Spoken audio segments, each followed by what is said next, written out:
the fire is only 10% contained. As strong, erratic winds pushed a band of flames over the canyon ridgeline. Authorities warned those living in the Blaze Canyon Park area and Castle estates to leave immediately and head to evacuation shelters, according to an alert issued late Friday night by the Los Angeles Fire Department. The State Canyon Nature Center is also under evacuation order. The overall evacuation order affects about 200 homes, based on streets identified by police. Those evacuations were expected to remain in place through the afternoon. The flames were expected to reach firefighters' defense lines after midnight, according to LAFD spokeswoman Margaret Stewart. An evacuation center was set up at Sunland Recreation Center in the 8,600 block of Foothill Boulevard in Sunland and McCambridge Park in the 1,500 block of North Glen Oaks Boulevard in Burbank. Dubbed the La Tuna Fire, the blaze has already forced the closure of a miles-long stretch of the 210 freeway and threatened dozens of homes in the Tujunga area. The 210 was expected to remain closed through Saturday morning, officials said. The fire was reported before 1:30 p.m. on the south side of the 210 in the 10,800 block of La Tuna Canyon Road, said LAFD spokeswoman Margaret Stewart. The blaze was initially estimated at an acre or less, but a line shift about 2 p.m. sent embers flying a quarter-mile north across the freeway, where they landed in dry brush and sparked another fire, Stewart said. Los Angeles Fire Chief Ralph Terrazas said at 5 p.m. that the fire had spread to about 500 acres, and dozens of firefighters were working on a plan to halt the forward progress of the flames. The fire quadrupled in size by 9:30 p.m. LAFD Captain Eric Scott described the blaze as topography-driven, burning in different directions in the canyons and predominantly heading toward Burbank. It was about 10% contained, Scott said. No injuries or structural damage were reported. Residents in Kings Canyon and Rebbe Canyon were under a voluntary evacuation order, with about 200 households affected, Terrazas said. However, fluctuating winds had diminished the threat to both neighborhoods, fire officials said.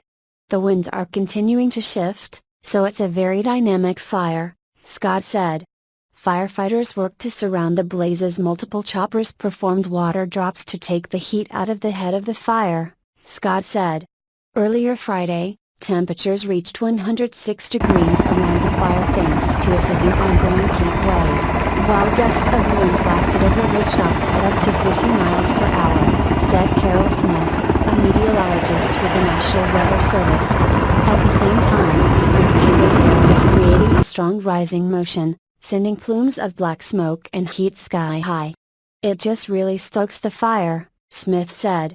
I mean, when it's hot and the gusty winds, it's been a bad mix of different things.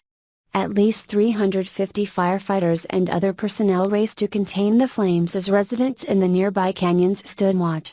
Ryan Tanker said he was driving home Friday when he saw the plumes of smoke and phoned his father.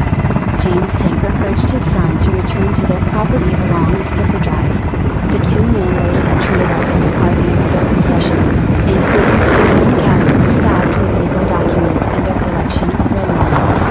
We're not savages, James Tanker wrote. The Tankers and their neighbors waited outside their homes and watched periodic flare-ups, mindful that a switch in the wind could force them to evacuate. The 210 had been shut down from the 118 freeway to the 2 freeway.